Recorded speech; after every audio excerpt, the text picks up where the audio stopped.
It's very interesting that the Simon Doilies at a place like UW and all of their administrative ties, people like the warden corrections of the state of Washington, um,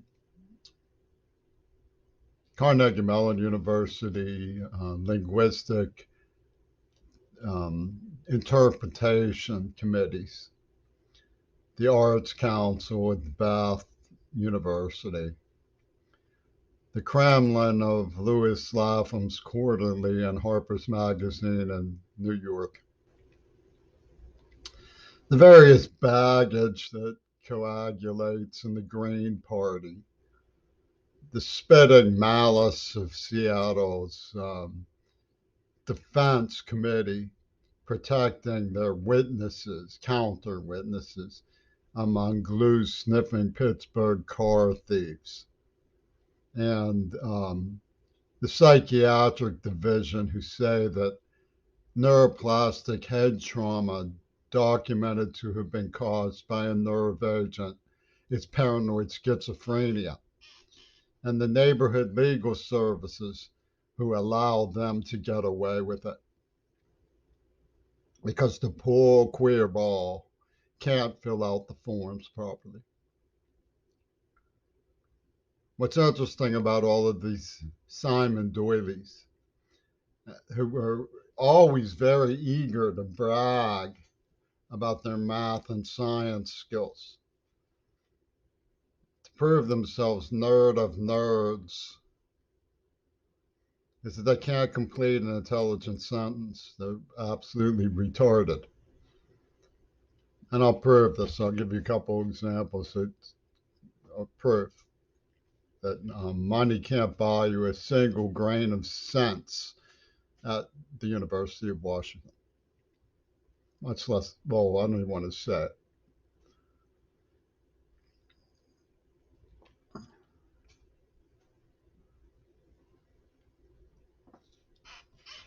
My mother described me, she's not very honest. She sound mental health, mongered that I was imagining the penis Gabriel was obsessed with me, when in reality, her attorney was writing to me constantly. Crowhead, Augusta Caroni's attorney, Amanda Harcourt, showed that it was Queener when she asked me something about going cross-eyed, like Clarence the Cross-Eyed Lion, over the season of truculent machines. And of course, Gweiner had an album called The Season of Glass. Why don't you put on your glasses, you virgin obsessive Hyman spatter, can't read little boy. So we know that, Season of Trucking Machines was an allusion to Season of Glass. And Sal Malha said, no, no. While they were licky chops and behind the scenes, it's going to be worth millions. And lied on all the tables to the great cheers of Peter McCartney. Despite my mother saw the letters. So they said, oh, well, back to the drawing board.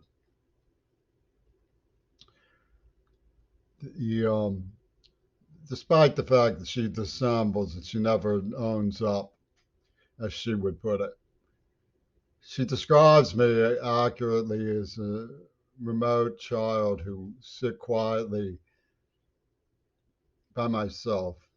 I was shy. I was um, so shy that my father took me to the store where I later was accused of armed robbery because I wanted to connect with somebody there who said he wanted to go on a photography outing with me. And the woman at the armed robbery trials asked, who is he, when they brought me in. He didn't rob me, that's somebody else. typical thing the Pennsylvania and UW get away with. My father took me there as a child. He got angry because he knows I love Klondikes. The whole family loved Klondikes. He asked me if I wanted Klondike. And I could barely peep that I did, you know. He was mad. I was so shy. I wouldn't eat pizza. I wouldn't drink carbonated beverages. I was afraid of people. Mother said I had a listening problem. I was just very afraid of people. They were all bigger than me. They were all meaner than me. They were all out to put me down, marginalize me, and outsmart me. So I was remote. And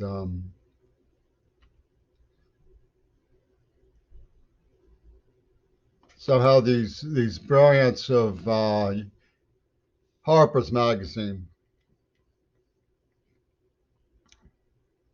came up with a program of talking to the people who tortured me and then dropping memories on neurotraumatic amnesia and watch me, the queer ball, freak out at being implicated in these big crimes.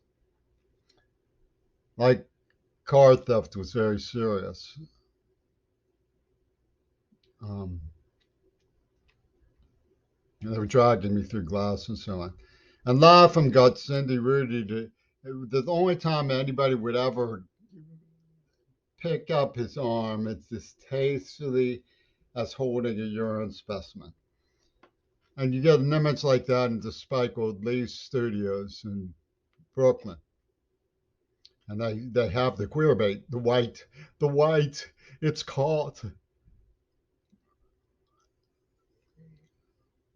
Well, this is something happened in a shack that I only went to hide. I'm not allowed to say like Anne Frank. They, I finally got an adult to come out one night by screaming and screaming and screaming and screaming and screaming for help when they were attempting to burn it down with me inside. And I went there because I had nowhere to go. Well, I was afraid to go to school because they were circling the school with weapons and stolen cars to kidnap me, which I told the principal. And Cindy Rudy was in there saying she was cold. So I put my arm around her and she picked it up as distastefully as holding a urine specimen, which was an eternal image for Louis Lapham. It was the eternal James Crary. It was the day that Louis Lapham saw God.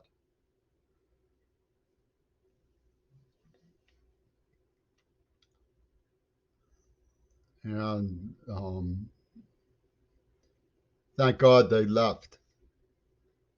And I was wandering around in a daze, not understanding how I could possibly, not having words for what had happened to me. I was just a child. They had battered me, slaughtering blows, kidnapped me, tortured me. The school had ignored it. I had been jeered, dragged through glass.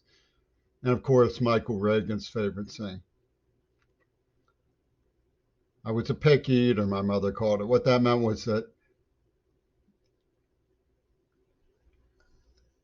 carbonated beverages were too strong for me. So was pizza.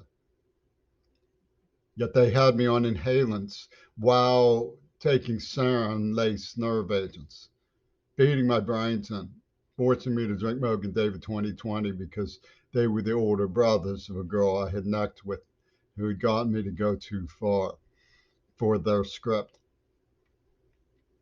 That's just a little boy. So they didn't have to kill my mother and my father.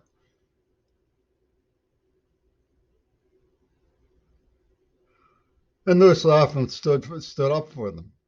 He said, Groovy, and made off with the movie with the help of John Shulman. I can think of plenty of examples. It's just very tiresome for me. They can't. The wardens of corrections and the brilliance of administration and dialectical UW, the rock stars and my so-called peers are so moronic. These Simon Doilies of math and military are so moronic that they can't complete a sentence. They can't look at the text one place to another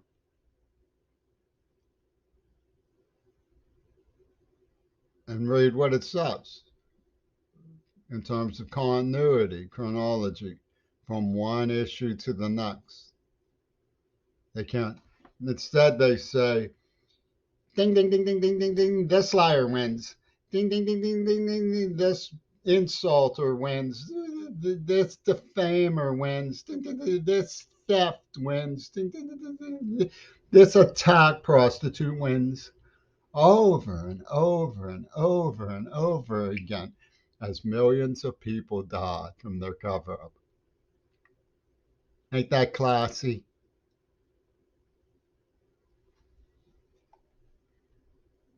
And they say, oh, it's your fault. They'd put in a governor about the boy who cried wolf named Governor Wolf long before the bonus attack. Long before. I went to the principal's office and told her they were going to kill me. And when I disappeared for a month, they didn't even look for me. And Louis Lapham is playing Pin the Tailor on the donkey so he can get to Michael Reagan's favorite scene some more.